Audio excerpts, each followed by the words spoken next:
You're watching Artist on Record, your ultimate intimate conversation with your favorite artist. Make sure you subscribe and hit that notifications tab so you don't miss future episodes.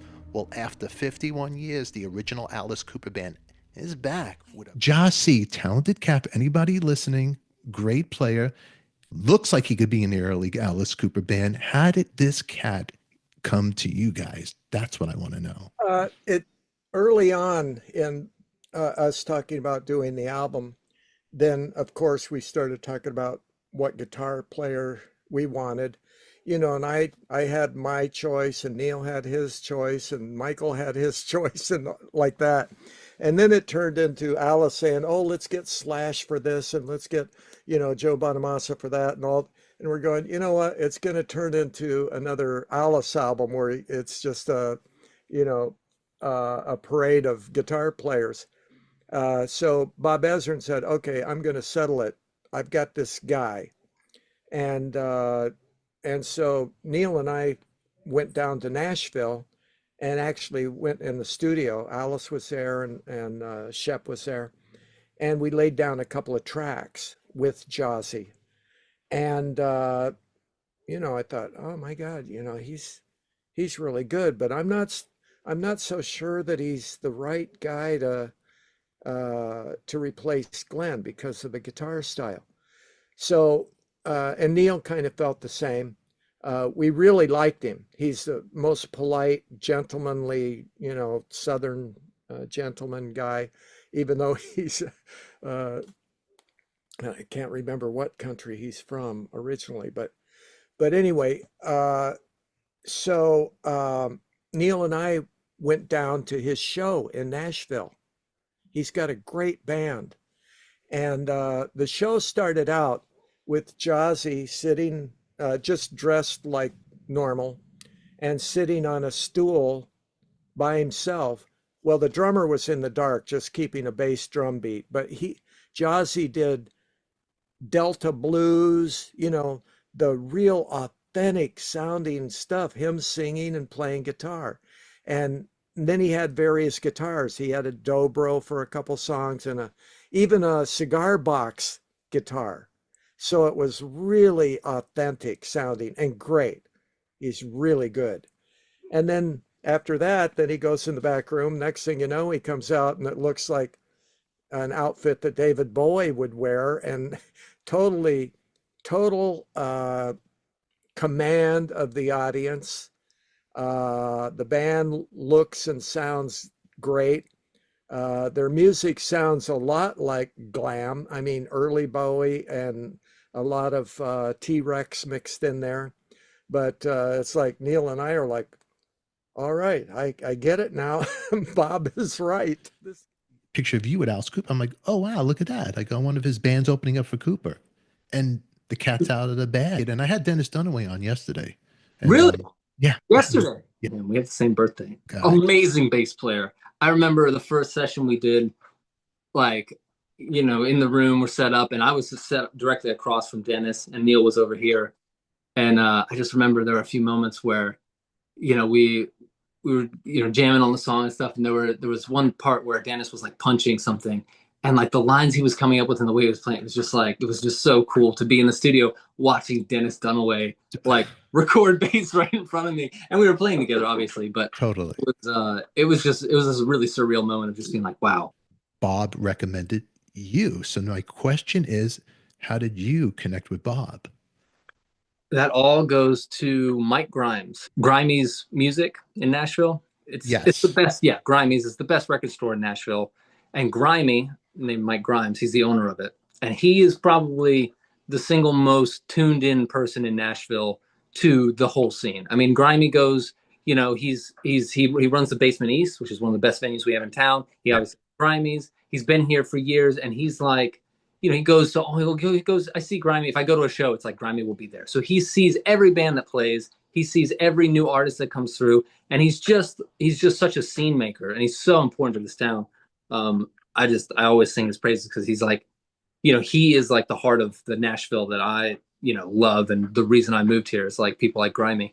And so I guess he's friends with Bob, and Bob was like, hey, have you seen any bands, over the last, whenever, anybody in Nashville, you know, a younger band that might have someone that could fit in with the original group. And Grimy told me that he thought of me, and then he was like, let me ask like one of my best friends, is like one of his best friends, another guy who's plugged in, and the first person that he said was me. So then he was like, okay, let me ask somebody else, and I think it was one of the people at Third Man Records, you know, Jack White's label, one of the people who worked there. He asked them, and the first person that they said was also me. So it was like, he said it was just literally I was the first choice of him and everyone he asked. So he sent Bob one of my songs. I think Bob sent that song to Alice, and then I got a phone call out of the blue. I was like loading into a venue in New Orleans, like carrying my amp, and my phone was ringing, and it was like Bob Esserman called me. So yeah, it was pretty surreal, but yeah, that's how it happened. You know, Mike Grimes. So here you are. How many years have you been sitting on this secret? Feels like forever. 2 years exactly. It was April 2 years ago that I got the call. So you first walk and you get the call, and then when's your first meeting with Alice? So yeah, Bob called me and he was like, hey, you know, got your, you know, info from Grimy. I want you to come in and do a session. Like we'll send you 2 songs. Come in, no promises. Like we'll just see how it goes. It was like kind of like come in and do one session, and there was no promises of anything. It was just they sent me 2 songs, and one of which was a Yardbirds song. So that immediately, I'm a huge Yardbirds fan, and that was like, you know, honestly, I was not super familiar with the whole Alice Cooper group catalog. You know, I knew all of Alice's big hits. And I had actually, what's fun with one of the weird serendipitous things about this is that I actually, you know, had never really been all that familiar with Alice Cooper, but I drive my van that we have been touring in is a 1994 GMC van. So it's a super old van. It only has a cassette player. So I was like, kept looking for cassettes. And I remember I was at some like junk sale, and they had this beat up greatest hits Alice Cooper cassette tape, like the original Alice Cooper group. And so for like 2 months, it was like the only cassette I had. So I was just like always listening to this Alice Cooper tape in my van all the time. So, you know, when he did call me, I actually was more familiar than I would have been previously, but it was, yeah. So I think, you know, when I got the call, I was a little bit like, you know, it's not like I'm a, you know, Glenn Buxton expert per se. You know what I mean? Gotcha. Yeah. So, but when I got the Yardbirds song, I was kind of like, oh man, this is like right in my wheelhouse. And then I found out that first day when I met Alice that was their band when they were in high school. The band that they wanted to be and that they learned all the songs was the Yardbirds. And so that kind of I feel like that put me on, you know, more of a similar page because I used to be learning Yardbird songs.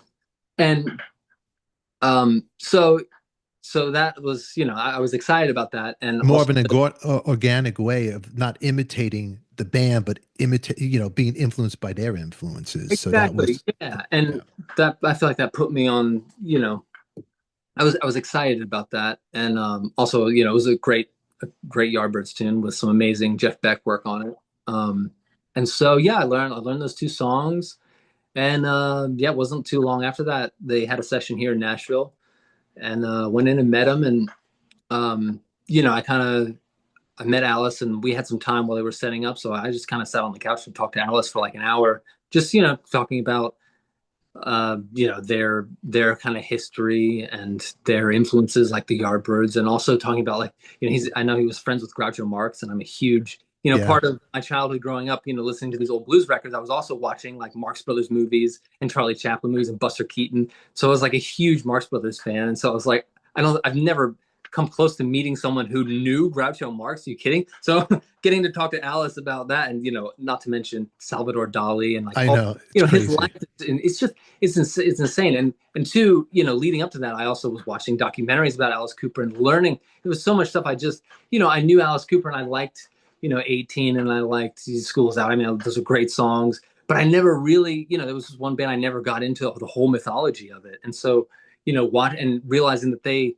you know, the whole story of farming in high school and then going to LA, but like never really making it in LA and kind of failing, and, you know, going out to the Frank Zappa world, but then you know, and then Detroit and blowing up and using, you know, the whole shock rock thing and creating that mythology. I think it's just brilliant.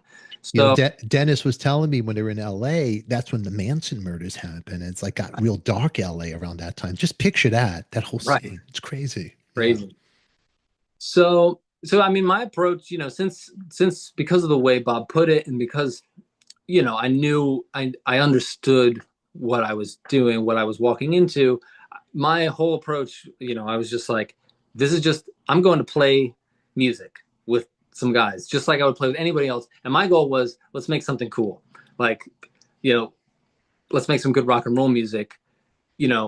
I wasn't thinking about whether or not I was going to get more and more songs or be selected to be, to me, it was just, can we get on the same page, because these guys have been playing together since, their whole lives. So it's like bringing in, and I know Dennis and Neil were very skeptical about it. I'm sure they all were very like, okay, like how is this going to work, Bob?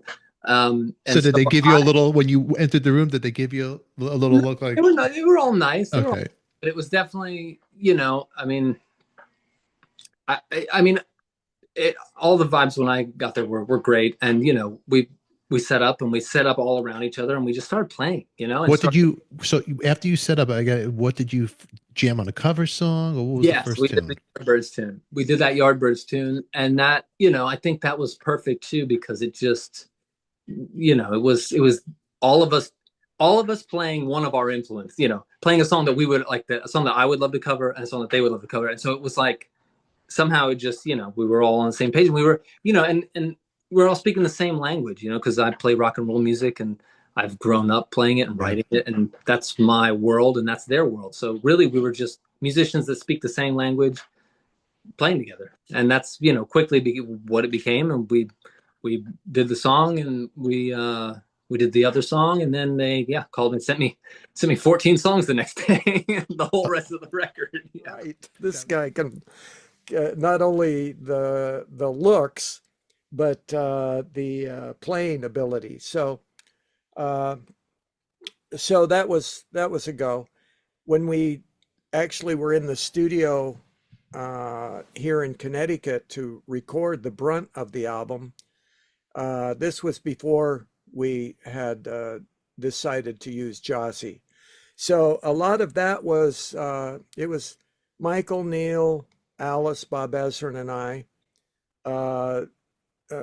and our friend Rick Tedesco, who worked with the Dennis Dunaway project and who works on a lot of Neil's solo records, the Killsmith stuff. And we've worked with Rick a lot. And so we were very comfortable with that.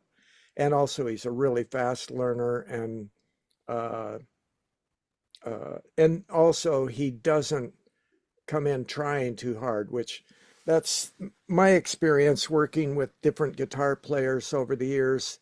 It takes a while for them to settle down, because they'll come in and go, oh, it's Alice Cooper, my heroes. And it turns into Wheedly Wee, It's like, you're trying too hard. Yeah. Yes. You gotta, take it back a notch. But so that's how that went down. Rick is on the album. We kept his parts that we did. He was there basically to just help us lay down the tracks, because Michael hadn't heard a lot of the songs, and we had always worked with two guitar players, so he came in to help us out with that. But he's stellar. There's a song on the album that I wrote called Blood on the Sun. Mm-hmm. And that guitar solo is just, in my opinion, perfection. And that's Rick Tedesco. Pretty cool. And then you have another cat that's on the record, because you mentioned about all these all-stars that bring Bonamassa, Slash, but you did allow Mr. Robby Krieger come on the album.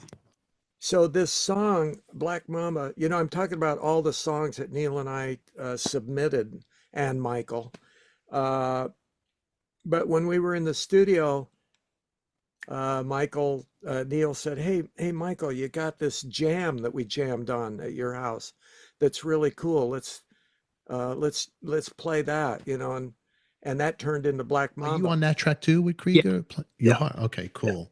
I don't think I did any solo work. So I think he's doing all the like psychedelic fluttery stuff, and I'm playing all the riffs and stuff. Was he in the studio with you guys or no? Oh, I didn't even know he was going to be on that. That's Bob Ezrin. That's Bob. He's like, we need some kind of psychedelic, spooky, slinky guitar. Oh, I know the guy, Robby Krieger. Yeah, and so just get him. We were just like in the old days where I have a song that I want to present to the band, but all of a sudden forget that. Let's write a song, and like I mentioned, there was a point where we were thinking of different guitar players on every song.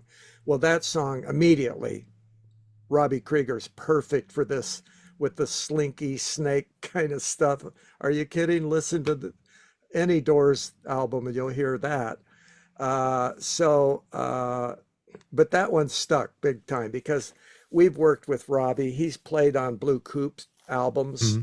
And he worked on the Imaginos album, the Blue Oyster Cult Imaginos, that Albert Bouchard recorded. Well, Robbie worked with him back in those days. So and I'd go into New York City to shows that Robbie and Ray were doing and go backstage and hang out.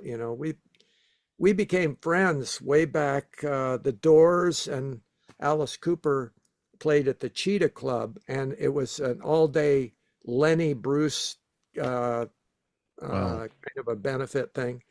And we played 3 sets that same day. We started in the afternoon and then later in the evening and then nighttime show.